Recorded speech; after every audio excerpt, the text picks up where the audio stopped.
Miami's on fire. Miami's on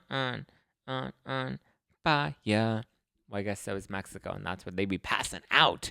But let's dive into Lisa Hochstein and Lenny Hochstein. Their divorce is still ongoing, and it is one hot mess express. So Lenny is now revealing the prenup that Lisa had agreed to and that was signed back in 2009. Obviously, now she's fighting the prenup. She's claiming that Lenny cheated on her and therefore the prenup should be null and void. He's claiming, I never cheated on you. I was always loyal to you. I loved you. I mean, I'm pretty sure he's claiming some of those things, but he's definitely denying cheating. When it's like, at this point, just own up to it. But I get it. He doesn't want to own up to it because that's probably going to affect the prenup, because I would imagine there may be a clause in there that says that if there's infidelity, the prenup may be null and void. But now we know the details of the prenup. And in the prenup, it does state that Lisa is supposed to leave their house if they decide to divorce or if they decide to split up. She did agree in her prenup to move out of the house, but this was before they had kids, right? So wherever they were currently living, she agreed to leave, and I believe he was supposed to like take care of wherever else she was supposed to stay and cover her rent for a while, but she doesn't really want to until the divorce is resolved, at least. But she doesn't want to take the kids out of the house because that's their home, and she wants to make sure they keep a consistent schedule and routine for the kids. I also imagine she doesn't want to leave Lenny that easily. She wants to make it difficult because he embarrassed her in front of the whole entire world and continues to embarrass her. But in the prenup, he agreed to give her a settlement of $1.5 million if they remained married for at least 10 years, and then she would get an additional $200,000 for every year after that. And then in addition to that, Lenny also agreed to pay her $10,000 a month in temporary support. So she'd be leaving with, what was it, 1.2? 1.5 million is what she'll leave with that lump sum. And she gets $10,000 per month that she will get as like temporary support, whether to get a new place or I don't know. I would imagine that's not for the kids because the kids were not around when the prenup was signed. So the custody battle is going to be something completely different. But $10,000 a month, temporary support. So I would imagine maybe that lasts about a year. Even so, that's pretty good. $10K a month in addition to your 1.5 settlement. And then he agreed to put $2,000 per year for her retirement and then $1,000 per week to use as she sees fit. So she's got $1,000 shopping spree, or sorry, $1,000 shopping allowance. Then she has her $10,000 per month temporary support, $2,000 per year for her retirement. That's not a lot for retirement. I feel like she can't live off of that.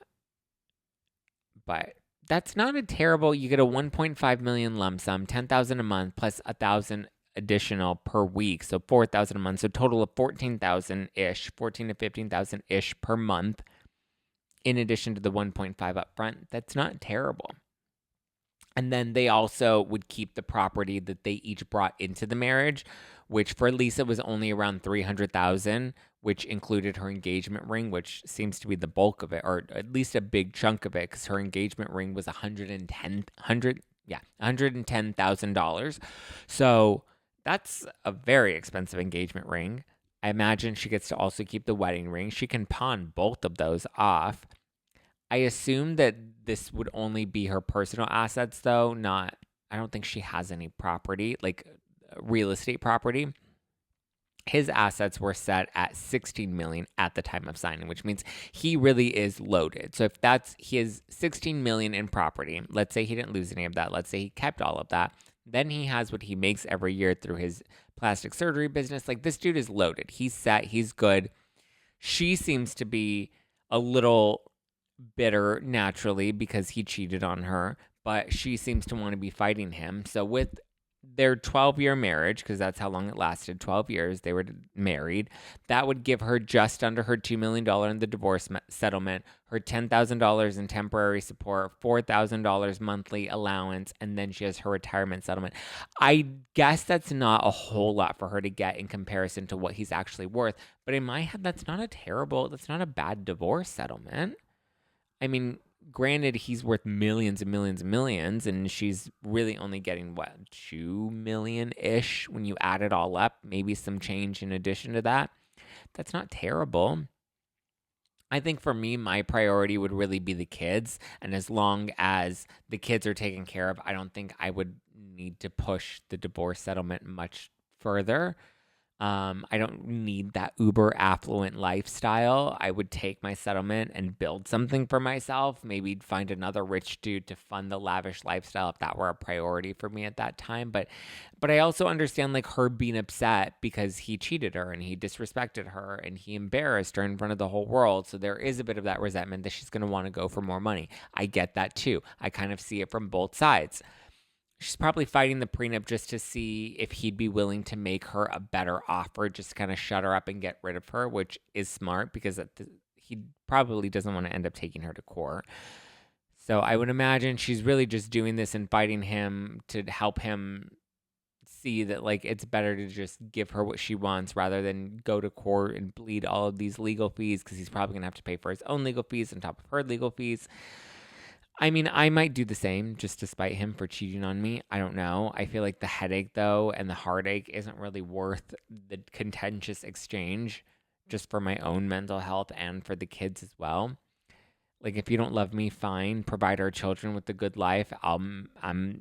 Miss moving on. I feel like I wouldn't want to fight in a divorce. I mean, that's probably terrible. So if I decide to marry rich at some point, it's probably not going to be to my benefit.